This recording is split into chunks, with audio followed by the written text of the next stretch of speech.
Hey, Gaga back again. And today we're discussing some Twitter changes and the Golum developers. So let's start with Twitter. Elon Musk tweeted, to address extreme levels of data scraping and system manipulation, we've applied the following temporary limits. Verified accounts are limited to reading 6,000 posts a day. Unverified accounts to 600 posts a day, new unverified accounts to 300 posts a day. Now here's the issue. Most people can scroll through 6,000 posts a day relatively quickly. And I don't know if he knows this, but it is a social platform, so by limiting how many posts you can read a day, you are essentially limiting social interactions, the one thing the platform is built upon. And a lot of people have been wondering whether this would be the end of Twitter, and in my opinion, it may very well be. A lot of people will find this unfair, because a lot of people can spend a few hours on Twitter and be done with it, in a sense that with that limit, you won't be able to access any more posts, you won't be able to see it or anything. There was a workaround for a little bit, but they patched that pretty quickly. So that's out of the question now. So in all honesty, this whole move seems stupid to me. Why would you limit something that your platform is built upon? Why limit the one thing people are going there for the social interactions?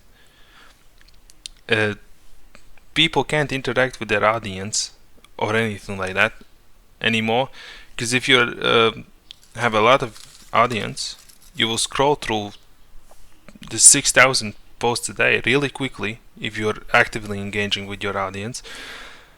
So now you're limiting creators engaging with their fan base, and also limiting people looking at other people's stuff. It's a completely stupid move in my opinion, but I'm not running Twitter. If it gets run into the ground, so be it. I'm not even on Twitter for that matter of fact. I just think as a social platform there should be no limits to how much you can interact with people in that said platform. Sure, there should be limitations on what type of content there is, but not per se how much you can talk in it, read a post, and stuff like that. But oh well, that's that on that. Now let's move on to the Lord of the Rings Golum developer closing down after nightmare launch. Now it was really a nightmarish launch.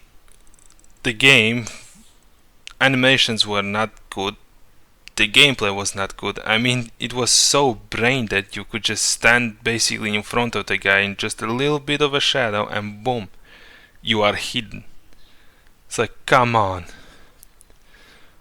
So let's start with a bit of the article. The German developer and publisher released the stealth game to a major backlash, with critics and fans lambasting the game's unfinished state, 2007 era graphics, broken AI, technical issues, use of a generic font in a fantasy game, and selling emotes for a single player game as paid DLC.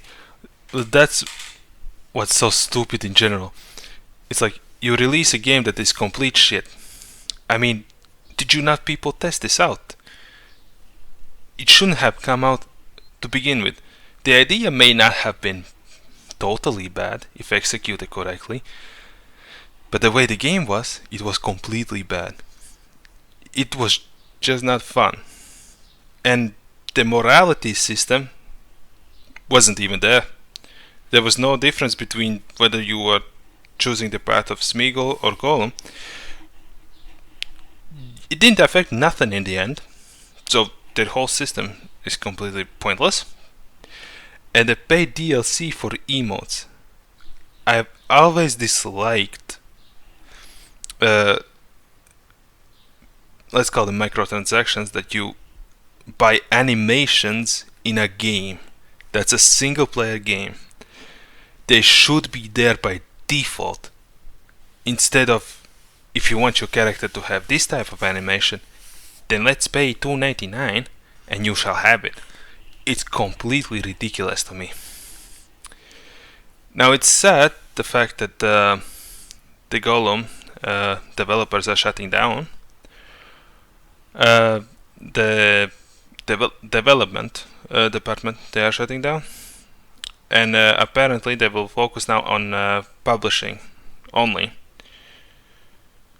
And they have 8 promising releases that will be launching in this fiscal year alone. But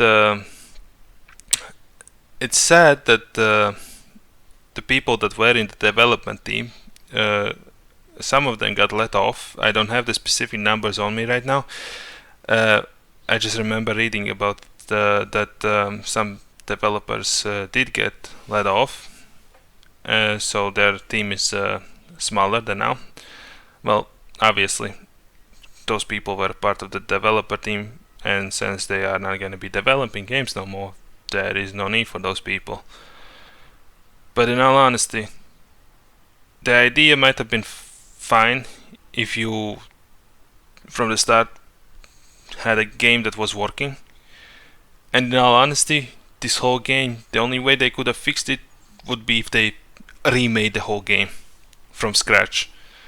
Because at the base level of what it was already a disaster. So there was no way they could just introduce patches later on and fix it and the game would be fine. It was fundamentally broken at the base part of it. It was just not fun. For a stealth game, it was not that. What's the point of using stealth with brain dead AI, where if you get noticed, you can jump on a box and then you can just stay there for a bit and then they will just go their own way. They'll stop following you, stop trying to find you, go back again and pass them. That's so stupid that there isn't something in place that would, I don't know, perhaps climb on the box to get you or shoot something at you. Instead, you can use these, let's call them exploits, to just bypass the whole stealth. There's no point of stealth if there's no consequences of you being caught. But that's my opinion on all of this. And that's all for now. See you guys.